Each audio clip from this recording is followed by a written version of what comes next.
24년 7월 21일 일요일. 아프지 마. 나도 아프고 싶지 않은데. 오늘은 볼링 시합이 있는 날이다. 이른 시작이라 조금 서둘러 나가야 했다. 혼자 있을 막내를 위해 햄김치 볶음밥을 만들어 놓고 아내를 깨웠다. 씻고 나온 아내가 오늘은 시합에 못 나갈 것 같다고 한다. 속이 안 좋고 머리가 어지럽다고 했다. 어지럽다니. 이 사람은 어지러우면 안 되는데 심장이 덜컥 내려앉는 기분이었다.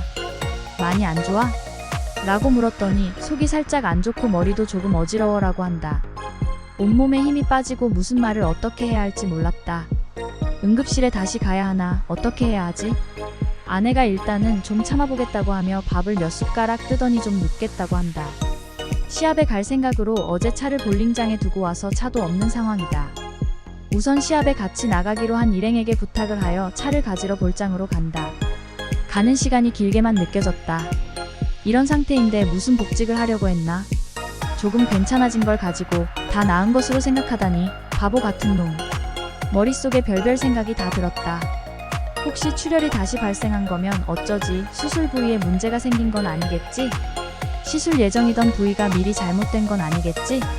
스스로에게 질문과 답변을 반복했다. 차를 가지고 집에 와보니 아내는 새근새근 잠을 자고 있었다.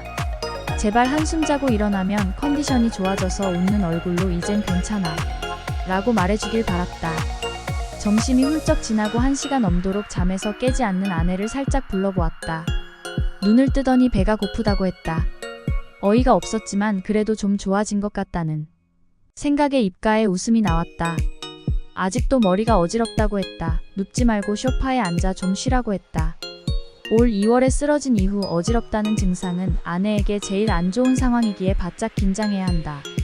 수술 후 지난 5월에 다시 어지럽다고 했을 때는 서 있지도 못했지만 다행히 이석증으로 치료를 했고 오늘은 그 정도는 심한 것은 아닌 듯 했다.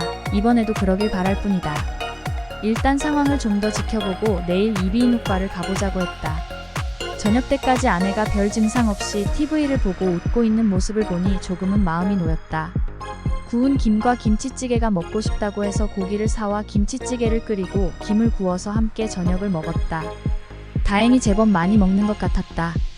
속이 안 좋다고 해서 걱정했는데 그것도 조금 좋아진 것 같았다. 내일 아침에 병원 진료가 9시부터이니 좀 일찍 가라고 했더니 아내가 말한다. 내일 집으로 와서 병원에 같이 가면 안 돼? 라고. 나는 말했다. 큰 병원 가는 것도 아닌데 그냥 혼자 다녀와. 회사 일도 일이지만 계속 같이 갈 수는 없다고 생각했다.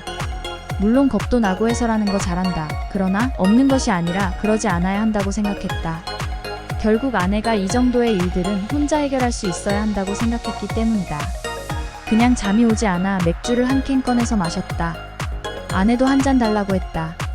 아픈 사람이 무슨 술이냐고 했더니 종이컵에 살짝만 달라고 해서 결국 한 모금 주고 건배를 했다. 내가 이제 아프지 마 라고 했더니 아내가 나도 아프고 싶지 않은데 라고 말한다.